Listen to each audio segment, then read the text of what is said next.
Siya si Diego Bandido at si N. Carlita. A normal married couple. Masaya, puno ng pangarap at handang magsakripisyo para sa pamilya. Bilang mag-asawa, pinagtutulungan nilang kumita. Kaya pumasok sila sa buy and sell business, kung saan minsan sapat lang, pero kapag siniswerte, malaki ang kinikita. Pero this business na akala nila ay tulay sa mas magandang buhay will soon test everything they have. Dahil sa negosyo, there's always a risk. At sa pangarap nila ng mas malaking kita, nag-invest sila ng mas malaki, not knowing na mas malaki din pala ang problemang darating. Una-una kasi kami, dati nagbibidding ako ng mga Japan surplus, ganon. Ganon yung namin, extra source of income. So hanggang sa nagkaroon na kami ng kami ng Korean. Lumipat kami ng mga Korean surplus naman. Naganap kami ng partner na siya yung sa pagstakan. So warehouse. So parang nagka-problema din kami doon, parang hindi nagkaintindihan. Malaking pera ang nawala. Naubos ang ipon, nabaon sa utang, at sa hirap ng sitwasyon, pati ang mga naipong alahas, kasama ang kanilang wedding ring, ay naisangla. Natira na lang sa akin that time is mahilig din yun talaga ako mamili ng alahas. So natira sa akin that time, yun, mga alahas na lang. Parang ang namin nun is hoping kami na itong shipment na to na makakabangon.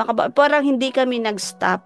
Parang pinilit namin. Sa kakapilit, lahat, yun nga, yung lahat na mga alahas na sanla na lahat. Una kong naramdaman nung dumating na kami sa punto na yung mga alahas, pinagbibenta na. So syempre, andun yung nalulungkot kasi yun yung moment na umaasa pa kami na mahahabol pa namin makakabawi pa kami kumbaga sa isang shipment. Yung last shipment na yon is wala din. So doon na kami nalubog and doon na damay dahil nagkalubog-lubog na kami sa utang. Doon na nadamay lahat-lahat, pati yung wedding ring. Ang kwento naman ng wedding ring is dahil kinakailangan namin i-enroll yung anak namin pang tuition niya. So wala na kami dahil wala na lahat ng alahas na naitago ni Mrs. Narimata na lahat. So ang nangyari, yung wedding ring pinag-usapan namin na sige, yung wedding ring kinakailangan naming ibenta para nang sa gayon may pang-enroll doon sa anak namin. Medyo masakit siya. Hindi pa doon natapos. Dumating pa ang matinding pagsubok. Na ospital si Diego. So, naopera siya, pahinga siya. Siyempre, pag wala naman pasok, wala naman sahod, ang gamot talaga. And then, pasalamat din kami kasi ang gamot, parang 50% din sa company yung sagot. Pero mahal kasing gamot ni Diego, tsaka ang dami. Pero sa gitna ng lahat, dito nila mas nakilala ang Diyos. Dito nila natutunan ang tunay na kahulugan ng contentment. Naging active kami ni Diego that time na sa church. Tapos, iyon talaga na buti na sinasabi natin lahat naman tayo nakakilala sa Panginoon, pero yung nasa Panginoon ka na yung guide mo is yun na lang kung ano ang tama, yun dapat ang sundin, parang ganun. We trust God na sabi namin kung itong mga bagay na to na nawawala, darating din naman ang panahon na ibabalik niya sa isang iglap. Ayun. Mas tumatag sila. Mas natutong magpasalamat sa kung anong meron. At kahit may problema pa, never silang sumuko. Hanggang isang araw, may dumating na tawag mula kay Miss Mayet de la Rosa. Isang regalo para kay Diego. Brand new wedding rings. Naikwento ko kaila Nicole, sa asawa niya, kay Ren, yung nangyari sa amin. Which nakita nga nila na wala akong wedding ring. Kasi talaga hindi ako nagkukwento sa nangyayari sa buhay namin. Hindi kami nagpo-post kung anong mga problema namin. So yun, so happen lang na nag-open, nakipagkwentuhan, nabanggit ko kay Nicole na even wedding ring nawala, which nagulat din sila. And then yun yung time na sabi niya, sige Paps, lapit natin kay Ma'am Mayet. So yun ang isa sa mga bit-bit ko laging testimonya every time na mag-testimony ako about the greatness of God. Na mawala man ng mga bagay sa atin, gagamit siya ng tao na ibabalik kung ano mang nawala, which is Ma'am Mayet de la Rosa. So yung feeling ko nung pumunta ako doon sa, sinamahan ako ni Nicole doon sa branch, sa Manila branch nila Ma'am Mayet. First time ko na-meet si Ma'am Mayet. Hindi ko ma-explain, parang, hindi ko alam, parang lutang. Parang, ewan ko, kaya lahat ng sinasabi ni Ma'am Mayet, eto maganda to, parang sabi ko, ma'am, kayo na bahala. So parang yun, literally lutang ako na parang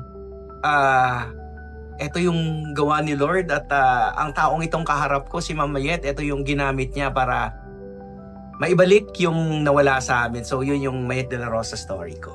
Pero itinago muna niya to, waiting for the perfect moment to surprise his wife. We lost almost everything. Yung mga kung makikita niyo po, wala po akong wedding ring. Kahit marka po, wala. Pero dahil naniniwala po ako kay Lord na kung may mawawala, ibabalik niya. And true enough. And we are the witness of how wonderful God works into our life. And true enough, mga kapatid, nawalan nga kami ng wedding ring. By the grace of God, meron na po kaming wedding ring.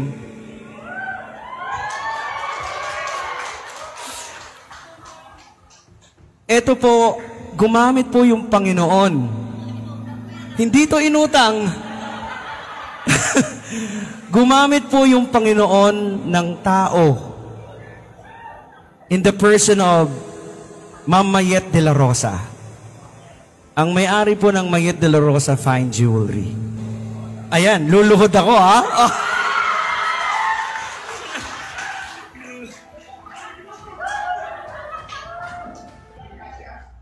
Kasya yan. Praise God. Praise God talaga. Dahil po yan sa mga prayers po ninyo. Maraming salamat po sa inyo. Ngayon, mas masaya sila. Mas may pag-asa. Mas malapit sa Diyos. At higit sa lahat, mas kumikinang ang kanilang buhay. Message ko to my wife, sa Yulet, thank you, and I thanks God for bringing you into my life. Dahil doon ko nakikita na napaka-amazing talaga si Lord na perfect combination kami. Ayan. I love you and I will be always here for you. Laging partner tayo. At tandaan mo, laging pangalawa ka lang. Number 1 si Lord sa akin. Thankful ako kasi talagang siya yung una sa lahat, kumbaga ang unahin talaga niya sa Lord. Sa lahat ng kung anong importante, parang mas importante na yung time kay Lord talaga ang priority, parang ganon. Ma'am Mayet, tapos siyempre, 'di ba, yung parang andun yung saya na may taong binigay si Lord. Alam namin kasi na ito talaga is way ni Lord. Si Lord talaga nagamit kay Ma'am Mayet, kaya wish namin kay Ma'am Mayet na yung bless pa siya ng more ni Lord, kasi marami pang pareho sa amin ang matutulungan niya.